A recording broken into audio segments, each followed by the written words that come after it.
أعوذ بالله من الشيطان الرجيم بسم الله الرحمن الرحيم ألا تعبدوا إلا الله إنني لكم منه نذير وبشير وأن استغفروا ربكم ثم توبوا إليه يمتعكم متاعا حسنا إلى أجل مسمى ويؤتي كل ذي فضل فضله وإن تولوا فإني أخاف عليكم عذاب يوم كبير. القرآن الكريم تعریف ذکر شیو او د قرآن کریم اسماء نمونه کوم صفتونه چې په قرآن کریم کې ذکر شوي دي د قرآن هغه ذکر شیو. دارنګې د قرآن د زده کولو آداب مختصر ذکر کړي یو څو او فضیلت د قرآن کریم هغه ذکر شیو.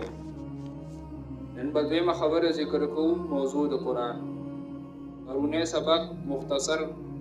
قرآن کریم تعریف موږ د قرآن نه ذکر کړو. قرآن کریم راغلی د الله رب العزت د طرف نه دی، واسطه د جبرائیل امین راغلی دی او په جناب نبی کریم صلی الله علیه وسلم راغلی دی او په عربی ژبه کې راغلی دی. وجه موږ ویلي وو چې د عربی ژبه کې ولې راغلی ځکه دغه فصاحت او بلاغت د نورو ژبو په نسبت باندې زیات دی. دوی اسماء د قرآن کریم مختلف ذکر شوي وو. حکمت د نزول ذکر شوی چې د قرآن کریم دنیا ته د راتلو مقصد سو او آداب ذکر شوي. نن به موضوع د قرآن کریم ذکر کوو چې په هر فن کې چې انسان بحث کوي نو د هغې یو موضوع وي چې هغه ټول فن د هغې نه غیر چاپېره هغه خبرې چورلي او فرعیات یا ټول راځي په هغې باندې تفریح کېږي. قرآن کریم چې دی نو دی به بحث کوي د انسان د سعادت او شقاوت نه، چې انسان په دنیا کې عملونه کوي نو په کومو عملونو به انسان کامیابیږي او په کومو به ناکامه کیږي او کوم به د سبب د خسران ګرځي او کوم د کامیابی. او د دغې دواړو رجع چې کوم دی نو توحید د باري تعالی ته کیږي چې انسان دنیا کې د الله رب العزت په توحید او د پیغمبر په سنتو باندې وچلیږي، دی په آخرت کې هم کامیابي او په دنیا کې به هم کامیابي. او د دې دواړو په خلاف باندې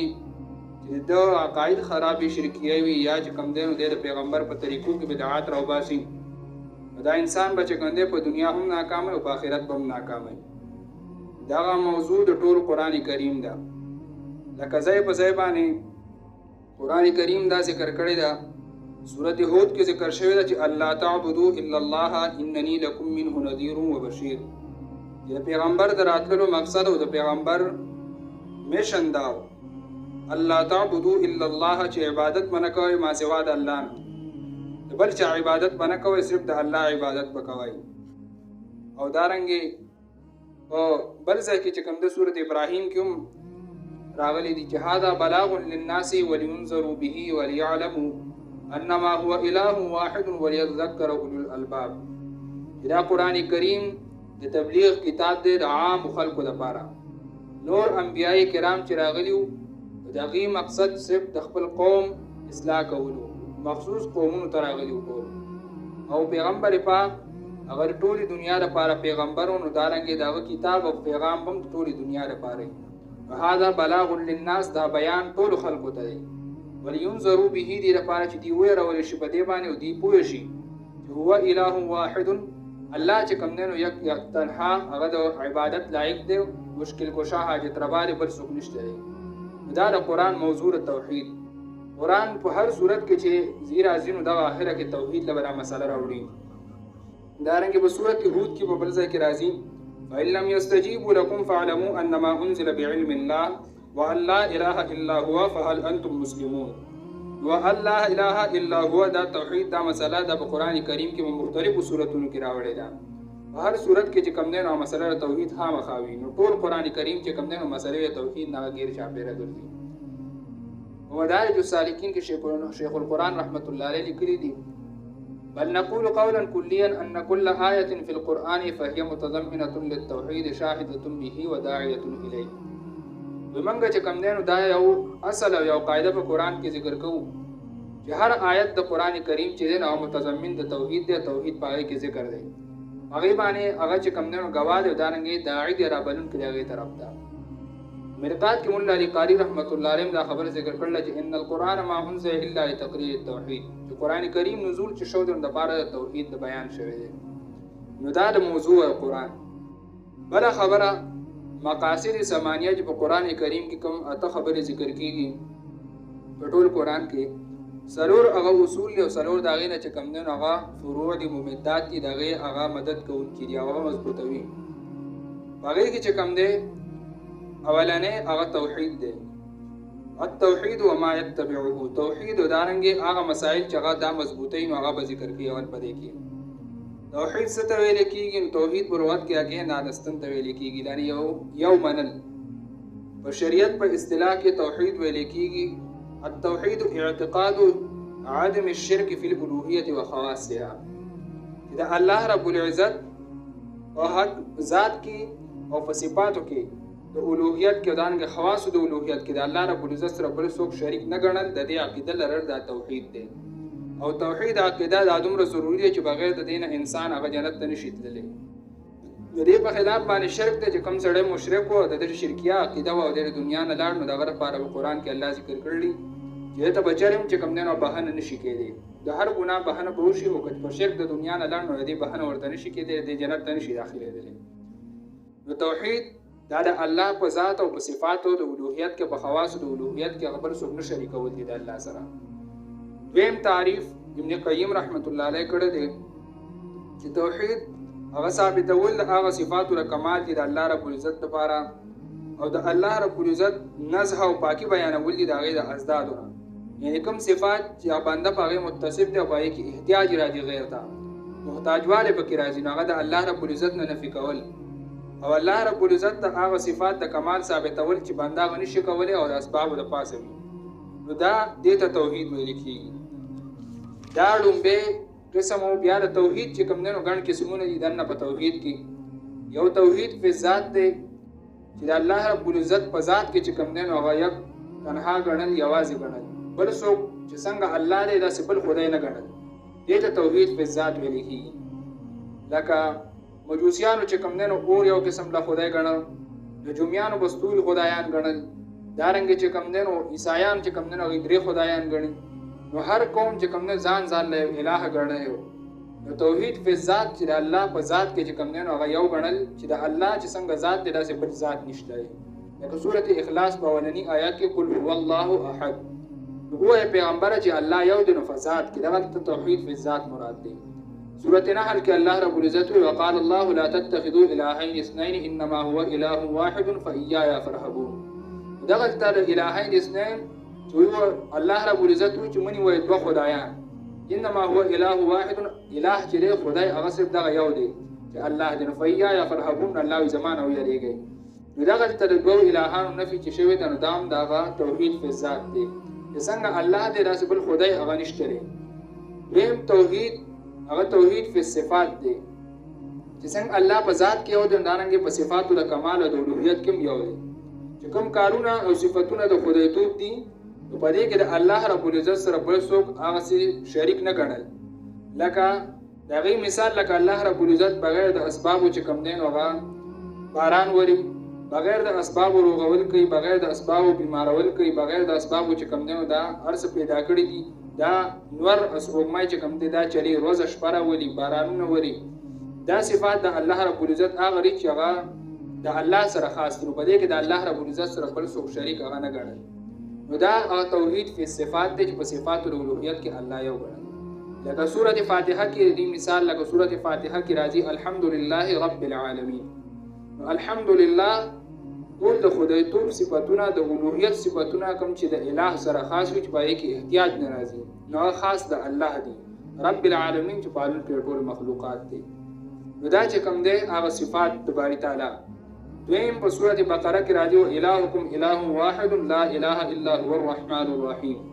نو دا توحید په صفات ټول مثالونه چې کوم دی هغه په قرآن کریم کې موجود دي. دریم قسم د توحید او توحید فی الافعال دی چې په کارونو کې چې کوم تعظیم د معبود کېږي چې صفات او ذات د الوهیت هغه دپاره په ذات کې هغه یو ګڼي او په صفاتو کې هم یو ګڼي، نو بیا به د هغه چې کوم دی یو قسم داسې تعظیم کوي چې به د بل بیاني. لکه رکوع کول شو، سجده کول شو هغه ته په ځمکه باندې، دارنګې چې کوم دی نو د هغه مخې ته کته کېدل، تابعداري کول او عاجزي کول، نو داسې عاجزي، داسې رکوع، داسې سجده د بل چا مخې ته کول دا به شرک وي. نو توحید فی الافعال چې کوم افعال د تعظیم د الوهیت دي چې د الہ تعظیم په کومو کارونو باندې کېږي، نو هغه صرف د الله رب العزت سره خاص کول، بل چا د هغسې تعظیم نه کول. لکه سورة رعد کې راځي ام جعلوا لله شرکاء خلقوا كخلقه فتشابه الخلق علیهم، آیا ګرځولي دي د الله لپاره داسې شریکان چې هغوی د الله په شانته مخلوق پیدا کولی شي، فتشابه الخلق علیهم، په دې باندې دا مخلوق او د هغوی د پیدایش ګډوډ شي، داسې شریکان شته د الله لپاره. قل الله خالق كل شيء، بیا چې کوم دی ورپسې بیان کوي چې ووایه الله پیدا کوونکی د هر څیز دی، هو الواحد القهار، هغه چې کوم دی یکتا یوازې او زورور ذات دی. دا چې کوم دی هغه توحید فی الافعالو چې د الله رب العزت چې څنګه کارونه کوي نو هغسې بل څوک کارونه نشي کولی. الله پیدا کول کوي نو بل څوک هغسې پیدا کول نشي کولی. الله بارانونه وري، بل څوک هغسې بغیر د اسبابونه ورول نشي کولی. الله رب العزت ورځ شپې راولي، بل څوک داسې نشي کولی. نو د هغه کارونه چې هغه د الہ سره خاص وي، چې باید بل چا ته احتیاج نه راځي، بغیر د اسبابونه کېږي، نو هغه د الله سره خاص کول. څلورم قسم د توحید چې نه توحید فی الحقوق یا توحید فی العبادت دی. د الله رب العزت د معبود عبادت چې کېږي، د الہ عبادت چې په کومو کارونو باندې کېږي، نو هغه صرف او صرف د الله رب العزت سره خاص کول. رکوع د تعظیم دپاره، سجده د تعظیم دپاره، قیام شو، طواف شو، دارنګې چې کوم دی نو قرباني کول شو، دارنګې چې کوم دی مطلقاً تابعداري په نورو کارونو کې، دا د الله رب العزت سره خاص ده، او بل یو تن له او بل یو مخلوق لکه پیغمبر وي او که فرشته وي، که بزرګ وي، که ولی وي، هغه له دا کارونه چې کوم دی خاص کول دا ناروا دي. په جومات کې د الله عبادت کېږي نو هغې کې پیزار ایستل، دننه تلل، دا تعظیم او ادب دی. نو په قبر کې، په مندر کې، یا چې کوم دی په بل یو ګمبد په قبرونو تړلې مزارونه جوړ کړي، په هغې کې چې کوم دی نو خپې قبلول د تعظیم دپاره، پیزار وباسل، دننه تلل، دارنګې چې کوم دی واپسۍ کې راتلل نو شا کول ورته، نه نیغه نه راتلل او مخ کول ورته، دا تعظیم چې کوم دی دا د شرک په اقسامو کې راځي. لکه سورة نساء کې راځي واعبدوا الله ولا تشركوا به شیئا، عبادت د الله کوئ، د الله سره بل څیز او شریک مه ګرځوئ. دارنګه سورة محمد کې هم راځي فاعلم انه لا اله الا الله، د عبادت لایق صرف الله دی او د تعظیم د عبادت. حدیث کې راځي من علم انه لا اله الا الله دخل الجنه، چا چې دا عقیده وساتله او په دې پوه شو لا اله الا الله بل لایق د عبادت نشته مګر دغه یو الله دی، دخل الجنه، دی به جنت ته داخل شي. مقصد د حدیث هم دا دی چې توحید دا څلور واړه قسمونه یې ومنل او په دې باندې عقیده ولرله او دا چې کوم دی عملي کړل، نو دا انسان به چې کوم دی نو جنت ته داخلېږي. دا و توحید. او دویم د دې په مقابله کې چې کوم دی نو هغه شرک دی، د الله رب العزت سره شرک کول. شرک په لغت کې چې کوم دی نو هغه نفس برخداري، حصداري او شرکت ته ویل کېږي. لکه په حدیث کې چې کوم دی نو راځي وي ان معاذ اباح الشرک فی الیمن، چې معاذ بن جبل رضی الله تعالی عنه یمن کې چې کوم دی نو هغه شرکت د کاروبار چې کوم دی نو هغه جایز کړی او د هغې اجازت یې ورکړی. دغلته شرک په معنی لغوي سره دی چې هغه نفس شرکت دی. دویم په سورة نساء کې هم دغه لغوي معنی سره راغلی فإن كانوا أكثر من ذلك فهم شرکاء فی الثلث، د میراث یو مسله کې دی چې که دوی د دې دوو نه سیوا نو دوی به شریک وي په درېیمه حصه کې. نو دا چې کوم دی دغلته شرکا په معنی د شریک سره دی. بل شرک په اصطلاحي معنا کې چې هغه ګناه دی نو هغه اثبات الشریک لله تعالی فی ذاته و صفاته، چې شریک باری تعالی له هغه ثابتول او منل په ذات د الله کې او په صفاتو د الله کې، دا اصطلاحي معنا د شرک ده. شاه ولی الله رحمت الله علیه تعریف کړی دی والشرک ان یثبت لغیر الله سبحانه وتعالى شیئا من صفاته المختصه به، فوز الکبیر کې ذکر کړی چې شرک دا دی چې د الله نه بغیر د بل چا لپاره داسې یو څیز ثابتول چې دغه د هغه صفاتو نه وي چې هغه د الله پورې خاص دي، نو دې ته شرک ویل کېږي. چې کوم صفات د الله سره خاص دي هغه ستر او بل چا نه ثابتول دې ته شرک ویل کېږي. او دا چې کوم دی ګناه کبیره ده. په دې سره انسان چې کوم دی نو د ایمان نه خلاصېږي او د دوزخ هغه اور په ده واجب کېږي، د جنت نه هغه همیشه لپاره هغه بندیش به پرې راځي. بیا اولا شرک چې کوم دی نو د دوه قسمه دي، دا برستو دا ټول قسمونه به قرآن کریم کې ځای په سورتونو کې راځي، نو هلته بیا مختصر صرف اشاره کوو. شرک په دوه قسمه دی، یو اعتقادي شرک دی، بل فعلي شرک دی. شرک اعتقادي دې ته وایي چې د الله تعالی یو صفت هغه راغستل په مخلوق کې د هغې چې کوم دی عقیده ساتله ګڼل. لکه علم غیب دا د الله یو خاص سره چې الله رب العزت د انسان په پټو صفتونو په پټو ارادو باندې او په زړه باندې چې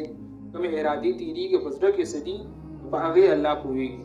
چې کوم د حواس همسو نه غایب دي په غوږونو یې اورېدی نه شي دی، په سترګو یې لیدی نه شي، په لاسو یې محسوسولی نه شي، دارنګې چې کوم دی په بوزه یې بوی کولی نه شي، په خوله یې څکلی نه شي، دغه غیب دی. د ده د سترګو نه هم پناه دی، غوږونو نه هم چې کوم دی پناه دی، لاس ورله دی نه شي ورلی، بوی کولی دی نه شي، څکلی دی نه شي، دا غیب دی. دغه څیزونه چې کوم دی دا په غیب کې راځي. علم غیب صفت دا د الله رب العزت لپاره ثابت دی. الله په غیب باندې پوهېږي، بغیر د الله نه نه ولي پوهېږي، نه پیغمبر پوهېږي، نه فرشته پوهېږي. نبي علیه صلات والسلام له چې الله کوم علم ورکړی دی نو هغه انباء الغیب دی، علم غیب نه دی. الله د غیب خبر هغه له ورکړی دی هغه په ژوندوني باندې چې کوم مسایل به راغله په هغې کې به وحي وشو نو دا به الله به هغې په غیب خبردار کړه. هغه سره به د غیب علم ونه الله به ورته خبرداری ورکړو، دا ته انباء الغیب وي، دا ته علم غیب نه وي. بل لکه اختیار او تصرف چې د ځمکه الله پیدا کړله نو بارانونه پې الله وري، شپه پې الله راولي، ورځ پې الله راولي، نور الله چلی، سپوږمۍ الله چلی. دا تصرفات دا د الله رب العزت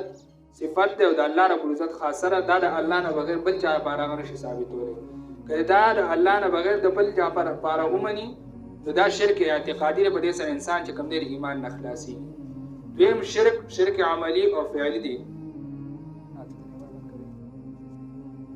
دویم شرک چې کوم دی نو شرک عملي او فعلي دی. شرک عملي څه ته ویل کېږي؟ دې ته وایي چې الله تعالی یو مختص تعظیم ظاهرا غیر له وکړی شي، لکه د الله رب العزت په مخ کې چې کوم دی رکوع کول، سجده کول، قبلې ته مخ کول په 5 وختونو کې د تعظیما چې د هغه عظمت وي پر لکې، نو دا چې کوم دی نو څه شی دی دا هغه د الله صفت دی. اوس دا راخلي یو انسان غیر له کوي، یو قبر ته هغې سجده کوي یا ورته رکوع کوي، یا چې کوم دی یو بوت لره سجده کوي، یا یو بني آدم دی ژوندی دی هغه ته سجده کوي، رکوع کوي، نو دا چې کوم دی په شرک عملي او فعلي کې راځي. نو دا هم چې کوم دی حرام دی، دا هم چې کوم دی نو ګناه کبیره ده. نو دا د شرک اولا 2 قسمونه دي غټ غټ. بیا دا شرک اعتقادي چې کوم دی دا په 4 قسمه دی. یو شرک فی العلم دی، بل شرک فی التصرف دی، او بل شرک فی العبادات دی، او څلورم شرک فی الدعا دی. پنځم یو قسم چې په شرک فی التصرف کې راځي او موجوده ذکر کو چې شرک فی الحکم دی په فیصله کې. نو دا 4 قسمونه دا په شرک اعتقادي کې راځي. یو شرک فی العلم. شرک فی العلم دی ته ویل کېږي چې د الله رب العزت سره په صفت د علم کې چې کوم دی نو بل څوک شریک ګرځول. څنګه الله رب العزت عالم الغیب دی، داسې بل یو کس پیر او ولی پیغمبر هغه چې کوم دی نو شریک هغه ګڼل، نو دا شرک فی علم دی، دا حرام دی. لکه د دې مثال په سورة انعام کې چې کوم دی نو الله رب العزت ذکر کړی دی وعنده مفاتيح الغيب لا يعلمها الا هو ويعلم ما في البر والبحر وما تسقط من ورقة الا يعلمها ولا حبة في ظلمات الارض ولا رطب ولا يابس الا في كتاب مبين. نو په دې ځای کې هغه نفي د علم غیب کوي. وعنده مفاتيح الغیب د دې الله سره چابیانې د غیب دي، د غیب د علم هغه چې کوم دی هغه صرف د الله رب العزت سره دی. لا يعلمها الا هو، نه پوهېږي په دې باندې ما سوا د الله نه بل څوک. ويعلم پوهه دی الله ما فی البر په آسمان چې په وچه کې او په لمده کې دي. وما تسقط من ورقة نه غورځېږي یو پاڼه د ونې نه الا يعلمها، الله د هغې باندې عالم دی. ولا حبة فی ظلمات الارض، نه یو دانه چې هغه په تیارو د ځمکه کې پټه وي، زمیندار کرلی وي او پاسه یې په خاورې اړولي وي، په تیارو کې پرته وي. ولا رطب ولا یابس، نه لمده او نه وچه، یا دانه چې کوم دی نو هغه لمده یا وچه. د دغه علم هم الا فی کتاب مبین، د دغه علم هم د الله سره دی، دا د الله رب العزت سره خاص کړي دي. وعنده دا عنده مخکې کړل خاص د الله سره د دغه چابیانې دي، د دغه غیب باندې صرف الله پوهه دی. دویم په سورة انعام کې چې کوم دی نو په 3 نمبر آیات کې هم الله ذکر کړلی وهو الله فی السماوات وفي الارض يعلم سركم وجهركم ويعلم ما تكسبون. الله چې کوم دی نو په اسمانونو او په ځمکه کې د هر څه په علم الله ته دی. يعلم سركم وجهركم، پوهه دی الله په پټو رازونو ستاسو، په ښکارو کارونو ستاسو. ويعلم ما تكسبون، پوهه دی الله په هغه څه چې تاسو کوئ. نو دا هغه شرک فی العلم شو. څنګه الله رب العزت عالم الغیب دی نو داسې بل څوک عالم الغیب نشته دی چې د ځمکې په پټو په ښکارو باندې د انسان په زړه په سینه او په رازونو باندې هغه پوهه وي. دویم شرک فی التصرف دی چې داسې کارونه چې څنګه الله رب العزت کوي داسې بل څوک کول، بل څوک دا عقیده ساتل چې بل هم داسې څوک شته چې داسې کارونه کوي. شپه راوستی شي، ورځ راوستی شي، نور راخېدولی شي، سپوږمۍ راخېدولی شي، بارانونه ورولی شي، اولاد ورکول شي، مال دولت ورکول شي، عزت ذلت ورکول شي. دغه تصرفات ټول د الله په اختیار کې دي. دا د الله نه علاوه بل چا لګڼل دا شرک په تصرف کې راځي. ولې سره انسان چې کوم دی هغه د ایمان نه خلاصي. د دې قسم مثال لکه سورۃ المؤمنون آیات نمبر 88 کې الله ذکر کړی قل من بيده ملكوت كل شيء وهو يجير ولا يجار عليه ان كنتم تعلمون. قل واي پیغمبر من بيده د چا په اختیار کې دي ملکوت كل شيء هغه بادشاہي د هر سيزو د چا په اختیار کې چې کوم دی بادشاہي د هر سيز وي هو يجير ولا يجار عليه هغه امن ورکوي ولا يجار عليه او دا په خلاف باندې څوک چا امن نشي ورکولای چې الله چا باندې عذاب اراده وکي د دنیا مخلوق هغه بیا امن نشي ورکولای دغه لپاره. دا شرک په تصرف شو چې الله د یو کار اراده وکړي نو بل څوک دغه خلاف نشي کولای او الله سره د هر کار او د هر سیس د بادشاہي اختیارات الله سره دي. دین مثال په سورۃ آل عمران کې الله ذکر کړل قل اللهم مالک الملک تؤتي الملك من تشاء وتنزع الملك ممن تشاء.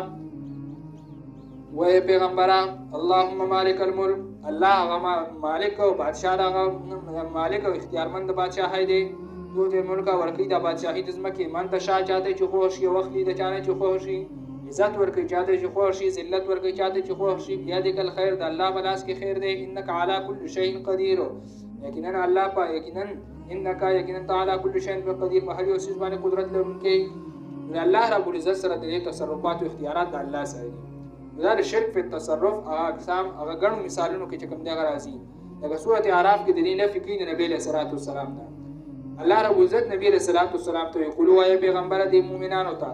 لا املک لنفسي نفعا ولا ضرا اختیار من نیم د پاره د خپل ځان د نفع او د ضرر الا ماشاء الله مگر هغه چې الله خو شي.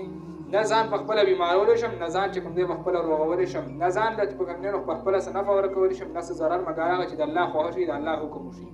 ولو كنت عالم الغیب او چې زه په دې په غیب باندې نستكثرت من الخير ما به حاصل کړو زیات د خیر نه زیات نفع ما حاصل کړو او ما مسنی سو ما ته وسو تکلیف نه ور رسیدلې. نبی صلی الله علیه وسلم ته وایي د امتیانو ته چې ما سره د غیب علم وي ما به ټول فائدې کارونه کول ټول فائدہ اب ما ته رسیدا او دغه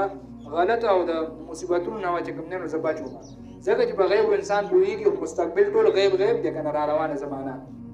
نو انسان د کپته چې دې کار کې د ما خیر دی یاد کې د کار کې د ما کوم نه مصیبت تر دغه کارونو کې بیا د خیر کارونو به لټول د نفع کار به لټول د بل نه ځان ساتل ته بچریم تکلیف نه ورسېلې مصیبت او انسان ته چې څومره مصیبتونه راسي ځای په دې غلطۍ کوي پای باندې ته نقصانونه راسي دا دلیل د دې چې د مستقبل په حال باندې خبر نه دی. ولذلك سورۃ انعام کې الله وی وَيَمْسَسْكَ اللَّهُ بِضُرٍّ فَلَا كَاشِفَ لَهُ إِلَّا هُوَ وَيَمْسَسْكَ بِخَيْرٍ فَهُوَ عَلَى كُلِّ شَيْءٍ قَدِيرٌ. دا الله ورسې تا ته تکلیف فلا کاشف له هغه له څوک لري کون کې نشته الا هو مگر دغه یو الله به لري کوي. ويمسسك بخير او چاته ورسې تا ته صنفه او نقصان فهو على كل شيء صنفه او خير فهو على كل شيء قدير. دا الله به هر یو څه قدرت لرونکی دی. نو الله ک نفر رسینهم الله درته رسی او ضرر رسینهم الله رب العزت لري کون کې دا غیر بل څوک هغه لري کولې درنه نشي. دا غ نفي د شرک په تصرف کې چې الله نه بغیر بل څوک هغه تصرفات چې هغه الله صفات نه بل څوک نشي کولای. دریم قسم د شرک فی العبادت د شرک اعتقادي کی یا عقیده ساتل چې عقیده دا ساتل چې څنګه عبادت د الله حق دی او الله لا کول شي دا سه عبادت بل چاله کول دا چې کوم نه هغه شرک فی العبادت کې راځي په شرک اعتقادي کی لکه سورۃ النساء کې کوم نه 35 نمبر آیات کې راځي وعبدوا الله ولا تشركوا به شيئا عبادت د الله کوي د الله سره بل څوک شریک مگر زوی. دلته چې کوم نه نفي د شرک فی العبادت دا چې عبادت د الله کوي بل څوک د الله سره په عبادت کې شریک مگر زوی. سورۃ بقره کې راځي یا ایها الناس اعبدوا ربکم الذی خلقکم والذین من قبلکم لعلکم تتقون. ای خلکو عبادت د خپل رب کوي هغه رب خلقکم چې تاسو پیدا کړی هغه څنګه چې مخکې تاسو نه دي. دلته نفي د شرک فی العبادت شو چې عبادت کې صرف د الله رب العزت بکوي د بل چا عبادت بنه کوي. سورۃ آل عمران کې چې کوم نه راځي تعالوا الی کلمۃ سواء بیننا وبینکم الا نعبد الا الله ولا نشرک به شیئا. يهوديانو ته چې تاسو راشئ هغه کلمې ته چې دغه حکم زمونږ او تاسو مذهب کې برابر دی چې هغه دا چې د الله عبادت وکړو د الله سره بل شریک نه ګرځو. دا توحید دا اتفاقی مسله د ټولو امتونو د ټولو انبیا هوا. څلورم قسم د شرک اعتقادي کې دنه هغه شرک په دعا دی چې د انسان د عقیده ساتي چې څنګه د الله نه بغیر د اسبابو هغه انسان غواړي او الله بغیر د اسبابو نه انسان له حاجت پوره کوي داسې د الله نه بغیر بل څوک هم دا کار کولی شي. لکه الله رب العزت بغیر د اسبابو انسان له کوم نه هغه تکلیف هغه لري کوي نفع ورته رسي دارنګ نعمتونه ولا په دعاګانو باندې ورکوي ډېر الګي او د بغیر د الله نه بل چا پیغمبر یا ولی یا فرشتہ یا یو بزرگ هغه قبر ته یا ژوندۍ ته چې کوم نه زینو داغه نه دعاګانې غواړي مالدارا کې او هغه د اسباب ولاندې نه یو د اسباب ولاندې د چانه یو څه وختل دغه په لاس کې په جیب کې ور سره دغه په قدرت کې ته ورته وایي مال راکا دا په دعا کې نه راځي دا چې کوم نه په استعاره کې راځي په وختلو کې سوالن چانه یو څه وختل بل چې کوم نه دعا دي ته ویل کېږي چې انسان په وس کې د چا په وس کې چې کوم نه اسبابونه لاندې نه بغیر د اسبابونه چې کوم دی یو څه وختل نه دا الله ورکول کوي چې هغه ظاهري اسباب نه الله تعالی نه درکې یا چې کوم نه په بل څه سیده ته وغواړي او غیبي تعالی چې کوم دی امداد ورکې دا هغه دعا دي ته دعا ویل کېږي بغیر د الله نه بل چا چې کوم نه غوښته کول دا به شرک په دعا کې راځي لکه سورۃ فاتحه کې راځي و ایاک نستعين خاص تانه به مدد غواړو ستانه به دعا غواړو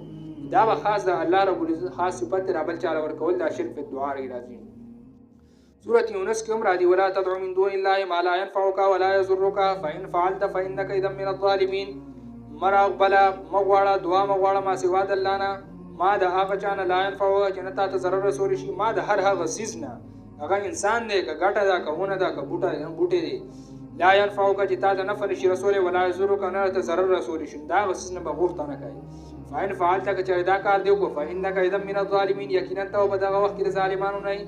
دا ظلم دی کنه ظلم څه ته ویل کېږي چا حق چې کوم دی نو هغه بل ورکول د الله رب العزت حق هغه دعا غوښتلو د الله رب العزت نه دا د الله حق دی په بنده باندې ډېر الګي د الله نه بغیر د بل چا نه چې کوم دی غوښته کوي دا د الله په حق کې ظلم دی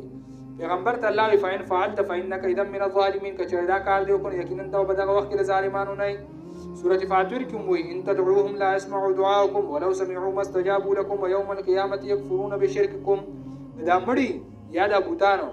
یا چې کوم نه دا بزرګان چې مړي په قبرونو کې تاسو دی را بلای او دې ته دعاګانې کوي دینه غواړي لا يسمعوا دعاءكم اول هدايه چې تاسو د دعاګانې اورینا ولو سمعوه بالفرض والمحال کچري واوري هم مستجابوا لكم تاسو قبوليان شي کول تاسو د دعاګانو ځکه چې کوم نه بغیر د اسبابونو حاجتونو پوره کول دا د الله صفت دی بندل الله دوره قدرت او اختیار نه دی ورکړي بل ځکه چې کوم د سورۃ احقاف کوم د دې هغه سورۃ شرف دعا ومن ازل ممن يدعو من دون الله سوق د لوی گمراه دا غچانه يدعو من دون الله چې رابلی دعا غواړي من دون الله ما سوا د الله نه من دا غچانه لا يستجيب له يوم الى يوم القيامه چې د قیامت پورې هغه د کوم دین د دعا هغه پوره کول نشي او دا قبلول ول نشي هغه د حاجت پوره کول نشي دا لوی گمراه دی هم عن دعائهم غافلون او دا خلک چې کم ډیر ابلی او دته نه دعا غواړي هغه د غوښت نه غنا خبره دي هغه بوتان دي او قبرونه دي مشرکان هم د بوتان عبادت په دین یت کو چې دی بوتان کې پکې دغه بزرګانو چې چا په شکلونو به جوړ کړي وي دي ته چې کم نه دا غیرونه راځي دی به د غټو نه غوښتل ځکه انسان چې دغه عقل په کې تلیونې نه روغي هغه چرین دا کېدنه چې ذاتره چې او غټه نفس غټه چاله سکول شي مشرکانو چې د بوت نه غوښته کول نه په دینیت پر کوله یاره دا بوتان چې دینو په دې کې د هغه نیکانو خلکو روحونه دې ته راځي چې په شکل چې مونږ دې جوړ کړی نو دا غینه به غوښته کوله نو الله رب العزت دې چې نه استاد د دې دعاګانو نه خبرې تر قیامت پورې لکه په سورۃ مائده کې کا تقریبا په سورۃ انعام کې ورسره راشي چې نبی صلی الله علیه وسلم چې د قیامت پر ورځ الله رب العزت ما ته وایي چې ته کوم نه خبرې د خپل امت نه دې ستانه رسو څه کارونه کړیو نو زه به هغه خبره وکم کوم چې د مارو عیسی علیه السلام کړیو زه هم چې تر څو پورې زه پکې ته هم نو زه نه خبرو ما مخکې دي چې کوم کارونه کول او کوم خبرې کول دا غي نه زه خبرو وکاله چې ته تازه واغستم دا غي نه رسو بیا ځنې ما خبر چې دي کوم عملونه کړی دي نو انسان چې دنیا نه لاړ شي د دنیا په حالاتو بیا نه خبرې دنیا د حالاتو نه نه خبرېږي بیا او عن دعائهم غافلون او دا خلک چې دی را بلی د دې بلنه نه خبر دي نو دا سلورم قسم د شرک په دعا او پنځم قسم اخیرت په شرک کې کم دی په شرک اعتقادي کې هغه شرک په حکم د فیصله کې او د دې دوه قسمونه دي یو تکوینی دي او بل کوم نه تشریعي دي تکوینی فیصله چې کوم نه دا خو د الله رب العزت سره خاص دي لکه الله رب العزت د تصرفات تکوینیه کوي غرض راولي شپه راولي د دې فیصله مخکې نه کړل چې رس به دوره شپه به دومره نور به دې طرف نه راخیږي په دې طرف په ډوبېږي شپه ما به د نور نه رستو راخیږي رستو به ډوبېږي یا چې کوم نه نو ونی بوټي راخېجول شو دا رنګ چې کوم دې بارانونه ورول دا تصرفات او تکوینیه فیصله دا چې کوم نه دا تکوینی دا د مخکې نه چې کوم نه هغه ته شو دا خو به بل چاله د اختیار شته دی نه دویم فیصلې تشریعي دي انتظامی امور چې هغه چې کوم دي قوانین دي د ملک لپاره د کور لپاره د علاقې لپاره او دارنګه د پورا خلافت او ریاست لپاره نو دغه چې کوم دي دام د الله رب العزت لپاره دی اختیار دی بل څوک د ځان نه چې کوم دي حلال او حرامول هغه نشي کولای چې د یو کار بندیز ولګي په ملک کې چې دا کار باندې کوي دا حرام دی او الله هغه حلال کړی یا الله یو کار چې کوم دي دا غیر حلال والی حکم کړي او بندګان راځي او دغه خلاف بلونه پاس کوي او حرامي دا چې کوم دي د اختیار نشته یا چې کوم دي حدود الله مقرر کړی دي لکه سورۃ نور کې سورۃ نساء کې ځای په ځای حدود ذکر دي چې د غلاس حد ذکر دي چې لاس پکړ کوي دارنګه د زنا حدود ذکر دي چې راجم پکې کوړې باور کوي د قذف چې کوم دي هغه د تهمت دغه حد ذکر دي چې کوړې باور کوي نو دا چې کوم دي هغه حدود دي چې کوم قران او نصوص قطعیه سره هغه ذکر دي نو دا خلاف په ملک بیل پاس کول قانون جوړول دا چې کوم دي بل چا حق نشته دي دا توحید فی الحکم حکم دی فی الحکم مثلا کې چې کوم دی الله یا کې تنها غنل چې الله چې کوم دی حد مقرر کړل د غل لپاره لاس کټ کول ملک چې بیل پاس کیږي چې غل په 15 کاله به مشقت کې دا به هغه سزا وي او ډیر علیږي په هغه بیل باندې چې کوم دی نو هغه دسخط کوي نو دی یو قسم له الله په دغه صفت کې او په دغه حکم پر صفت کې چې الله فیصله کوونکی دا د الله سره بل شریک وګرځاو ځکه الله یو فیصله راولي او دی راوله کې دغه مخالفت وکړو دارنګه چې کوم دی زنا بالرضا بلونه پاشو او دی په دې کې دا فیصله وکړه چې یاره دته بچ کم نه هغه کبر رضا باندې وي نو دته هیڅ قسم سزا نشي ورولې نو دا چې کم نه دا د هغه فیصله درجه چې کم نه مخالفت شو بده کې دارنګه چې کم نه هغه قتل شنو پای کې قصاص قران مجید الله قانون قصاص مقرر کړل چې اولیاء د مقتول هغه چې کم نه دی روغ نه کوي نو غیله د قصاص حق شته دی او په دغه کې چې کم نه په جمهوریت قانون کې ملک په دی آئین کې غدای چې نه دا به کم نه 25 کاله به مشقت قید بر تورول شي 25 کاله به مشقت قید دریم اسلام کې تصور نشته دا د شرک فی الحکم کې راځي چې هغه فیصله کوون کې الله و فیصله کوي او الله چې کوم فیصله کړي پای کې بل څوک راځان سره شریک ګرځول دام چې کم نه په شرک کې راځي او دام چې کم نه د ایمان نه سره په دې سره خلاصي وي لکه سورۃ انعام کې چې کم نه راځي قل إني على بينة من ربي وكذبتم به ما عندي ما تستعجلون به إن الحكم إلا لله نشته اختیار د فیصله مگر خاص الله لره دی يقص الحق بیان د حق او هو خير الفاصلين غره فیصله کوونکی نو فیصله اختیار او حق چې کوم دی غصب د الله سره دی په سورۃ یوسف کې چې کوم دی راځي ان الحكم الا لله امر الله تعبدوا الا اياه نشته اختیار د فیصله مگر صرف د الله سره امر الله حکم کړل الله تعبدوا الا اياه دا چې عبادت بنه کوي اختیارمند فیصله بنه غنای مگر دغه یو الله ذالک الدین القیم دا غدین مضبوطو دا دین دی مذهب موس کول یو دس کول روزنی ول زکات ور کول حج کول دا چې کوم دی مذهب دی او دین اسلام نافذول او دا به طور قانون او آئین منل دا دین دی دا دین قیم دی دین مضبوط دی په دې معنی فیصله کول چې کله د نافذ شو به یو ملک او د آئین جوړ شو دا دین شو او چې کله آئین د کفر شو د لاندې راغی صرف چې کوم نه نفس عبادت او تپاتې شو دا بیا مذهب شو دا بیا دین نشو ولکن اکثر الناس لا يعلمون لیکن اکثر د خلکو نه غنه پويږي واسي شي باندې په دې فیصله کون صفات د الله باندې چې حکم فیصله دا به الله رب العزت کوي په هر کار کې به کوم نه غره قران فیصله ته کترش چې الله په دې کار کې څه فیصله کړل پیغمبر څه حکم کړل نو دا فیصله کون صفات د الله حاکم صفات د الله په دې باندې چې کوم نه زیات خلک نه پويږي لكن اکثر الناس لیکن اکثر د خلکو لا علمون نو پويږي په دې صفات د الله باندې سورۃ شورا کې چې کوم نه شرع دي شرع لكم من الدين ما وصى به نوح وآدم والذي اوحينا اليك وما وصينا به ابراهيم وموسى وعيسى ان اقيموا الدين دا چې قائم کړي دین لره نافذ کړي دا نظام کوم الله را لګل دا نازم کړي دا نافذ کړي ولا تتفرقوا فيه او دې کې کوم نه هغه ورتیا مراولي کبر على المشركين ما تدعوهم اليه ډیر لویا دا ډیر ګرانه د مشرکانو باندې دا خبره تدعوهم الیه چې تاسو را بلای دي نظام ته ځکه چې کافر چې مسلمان سره جهاد کوي او سره جنگ کوي نو دا په عبادت باندې نه کوي چې ته موږ ولې کوي روزه ولې نیوي ته زکات ولې ور کوي ځکه دا په کافر ملکونو کې مسلمان کوي کافر چې مسلمان سره جنگ کوي نو په نظام باندې کوي چې ته هغه نظام نافذ چې کوم الله را لګل پیغمبر بیان کړل